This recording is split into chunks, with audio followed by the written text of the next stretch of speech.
Хочу таксама вас павіншаваць з Раством Христовым, з Новым годам, павіншаваць вам Божых дабраславенняў на гэты год і таксама яго кіраўніцтва ў вашым жыцці.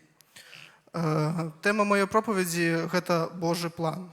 І ведаеце, мы сёння святкуем Раство Ісуса Христа, мы ўспамінаем, як Ён нарадзіўся, узгадваем тыя яслі, тую ноч. Але Раство – гэта не тое, што проста адбылося некалі 2000 год таму.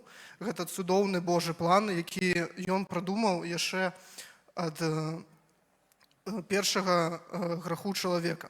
Калі чалавек саграшыў, ён згубіў свае стасункі з Господам, ён згубіў надзею на вечнае жыццё, але Бог, ён усё роўна прыдумаў такі цудоўны план, каб зноў вярнуць чалавека да Господа.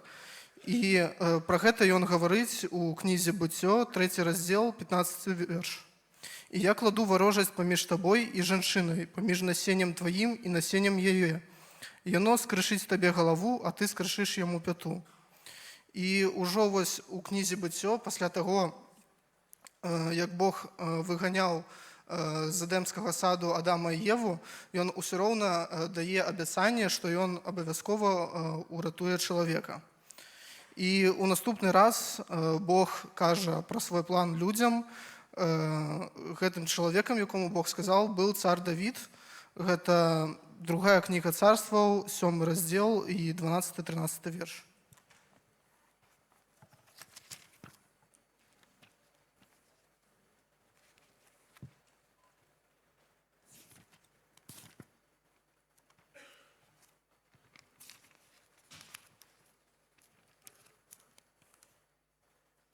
«А калі сполняцца дні твае, і ты супачынеш з бацькамі тваімі, я ўзбуджу насенне тваё пасля цябе, якое выйдзе знутра твайго, і ўмацую валадарства ягонае.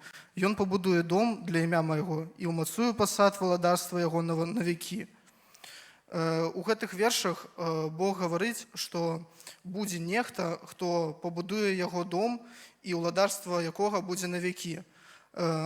І гэта не просты чалавек, які там будзе ўладарыць пасля Давіда, а гэта менавіта прароцтва, менавіта Бог адкрывае свой план людзям пра тое, што прыйдзе Месія і прыйдзе Ісус Христос, і у яго будзе вечнае валадарства.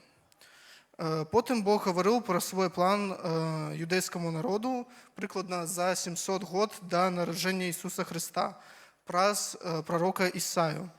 Гэта мы чытаем у Ісаі, 7 раздзел, 14 верш. «Дзеля гэтага Господ сам дасць вам знак. Вось дзева зачне і народзіць сына, і назаве імя ягонае Эмануэль».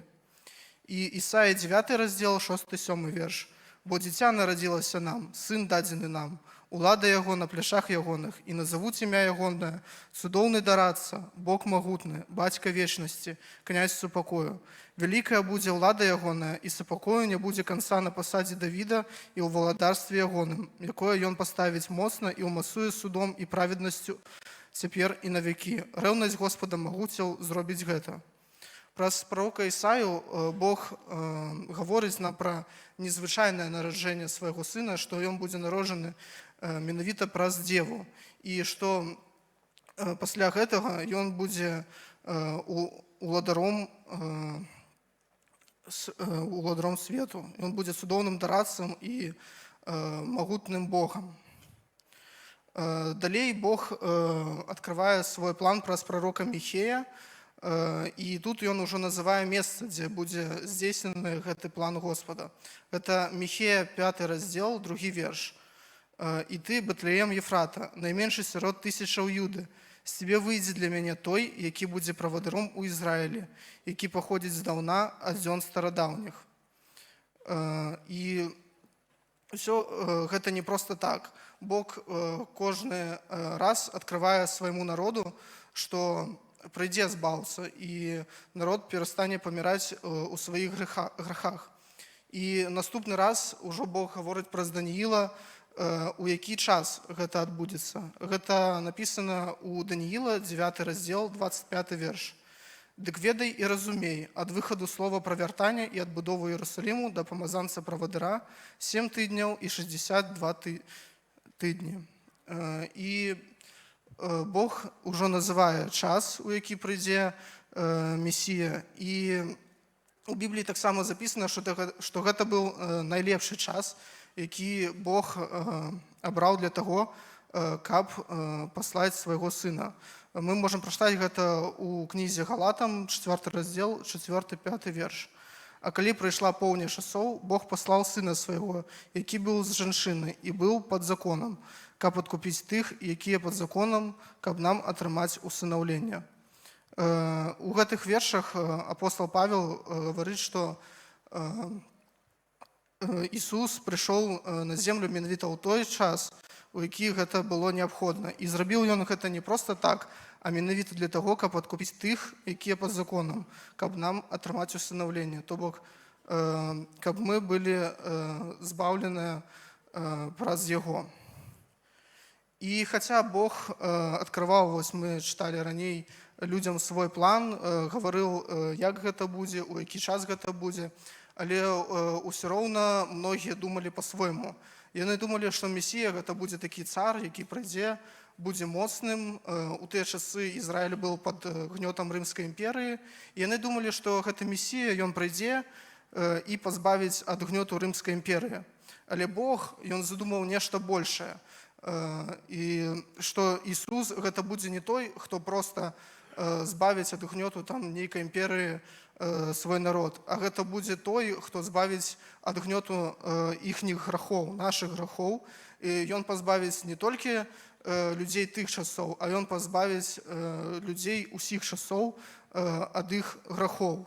І Бог, ён задумаў свайму сыну нараджэнне не ў царскіх пакоях, да яго прыйшлі праведаць не нейкія там старэйшыны ізраільскага народу, а прыйшлі там простыя пастушкі і прыйшлі нават да яго іншаземцы, якіх у ізраільскія часы лічылі нейкімі людзьмі другога сорту.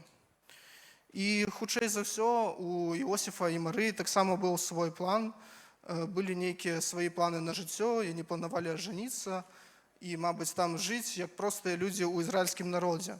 Але Бог, ён умешваецца ў іхнія планы, каб ажыццявіць свой цудоўны план. І калі нават здараюцца нейкія перашкоды, напрыклад, Ірад, ён задумаў убіць гэта дзіця, калі Ісус быў яшчэ маленькі, але Бог і ў гэты раз умешваецца і дасылае анёла да Іосіфа, які кажа яму, каб той сабраў свае рэчы і пайшоў у Егіпет. І вось гэты цудоўны Божы план, план нараджэння Ісуса Хрыста, ён заключаецца ў тым, каб вярнуць нам вечнае жыццё, зноў аднавіць стасункі з Господам. І пра гэта мы чытаем, а можа і ведаем на памяць, такі залаты верш Бібліі, які запісаны ў Яна 3 раздзеле, 16 верш. «Бо так полюбіў Бог свет, што сына свайго адзінароднага аддаў, каб кожны, хто верыць у яго, не загінуў, але меў жыццё вечнае». І у Бога цудоўны план для кожнага з нас. І калі мы выпускаем Ісуса ў сваё сэрца, ў сваё жыццё, гэты план пачынае здзяйсняцца і ў нашым жыцці. Бог ведае кожнага з нас паімённа, ён бачыць, што кожны дзень мы робім нейкі выбар, у нас ёсць свае сумненні, свае страхі, нейкія раны, у кагосьці ёсць свае мары. І у Бібліі ёсць такія вершы. Напрыклад, Єремії, 1 раздзел, 5 верш.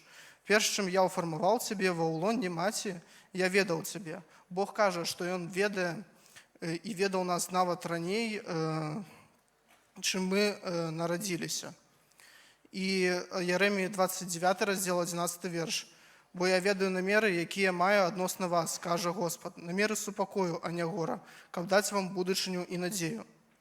І Бог кажа праз гэтыя словы, што у яго ёсць дзівосны план для кожнага з нас, для нашага шчасця. І часта мы будуем свае планы, думаем, што будзем рабіць неяк так, але Божы план, ён заўсёды лепшы за наше ўяўленне.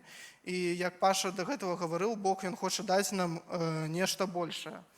І як і ў выпадку з раством, людзі яны менавіта чакалі аднаго, чакалі, што іх збавяць ад гнёту рымскай імперыі, але Бог ён даў значна больш, ён даў нам збаўленне ад нашых грахоў. І ў канцы сваёй пропаведзі я б хацеў пакінуць нам на гэты год такі ўрывак з Бібліі, які запісаны ў кнізе прыповесцяў, 3 раздзел, 5-6 верш. «Спадзявайся на Господа ўсім сэрцам тваім і не абапірайся на розум твой.